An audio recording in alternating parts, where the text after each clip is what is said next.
Hey everyone, we're here today with my special guest who happens to also be my mom, Cheryl Turnauer. She's going to give a little bit of advice and information on being my creative director for Vivi G'z, as well as sharing her knowledge and information on being in the fashion industry. Hi everyone. Share with our viewers what your experience has been in the fashion industry. Well, I started when I was 5 learning how to sew with my grandmother, who was a tailor. And I always loved the fabrics and loved the patterns, and I loved the technical aspect of it. I grew up sewing and going to art school and finding my way into the home ec department because they had sewing machines. So I ended up with a degree in fashion and became in charge of the fashion department at Harper College.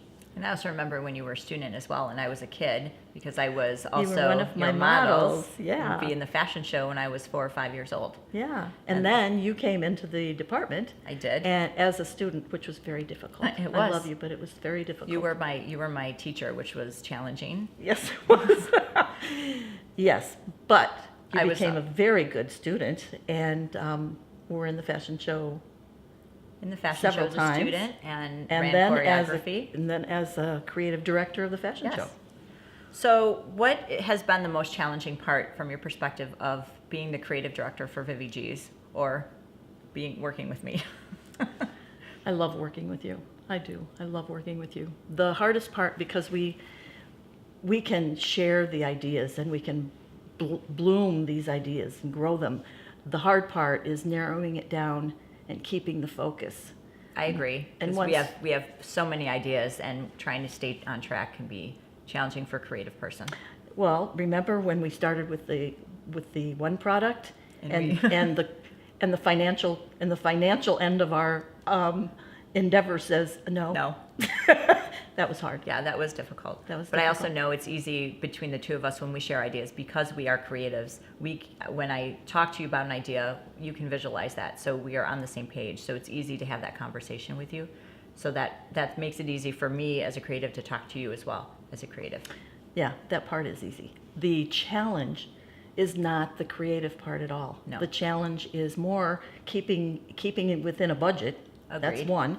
And then with the children, because you have to work around the children's schedules, you have to work around the children's needs. That's very difficult when you get into something and all you want to do is focus, and the focus just you can't be there. I think from my perspective, what's been interesting is that you find creative ways to work around their schedule. So when they're sleeping and you find my little saying has been pockets of time. So if I have pockets of time, I can get things done. If I have 2 or 3 tasks that are short that I can get done, I can do it in those pockets of time. So you become more creative. And that was actually something that you told me and you taught me at the beginning of this process and this journey, was to be creative. Because I would say, well, I don't have a sitter, I don't have this, I don't have that. And you said, but you do have us, and you do have ways that you can get work done around the kids. So you do get creative in order to find ways to get the work done that you need to when you are a mompreneur.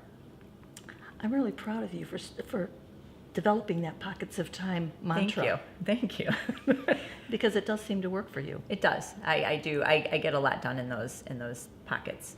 What information or tidbits would you share with our viewers on anyone that wants to become a mompreneur, entrepreneur, or someone that is also just interested in getting into the fashion industry? I think you have to do some research. You have to do some research. You have to find people that can be support system, that can advise you, and you really do, as creatives, as we had the problems with the financial end, you need to get that in place as well. Yes, you do need to have a financial support that can keep you on target. Yeah, I do think so. Well, thank you for sharing those. I think that's great information for our viewers. But wait, I have a question for you. Okay. So what do you do when the kids go to bed? To be honest with you, lunches get packed for the next day, always making sure that I'm staying ahead so I can be on task and on target for the next day. And then I sit on the couch and do more of the work that I need to do on the business. So things that can be done at night, emails, or working on some, things that create, that demand more thought and time and attention to go into it. I have one more question for you. Okay. What is your guilty pleasure? I would say I have a couple guilty pleasures. My first would be watching This Is Us, and I have to do that when there's no one else around because no one else in the family likes that show. So I have to be totally by myself. And the other would be dancing and turning on the music. I love listening to music, and that kind of gets me motivated and going. Oh, that sounds wonderful.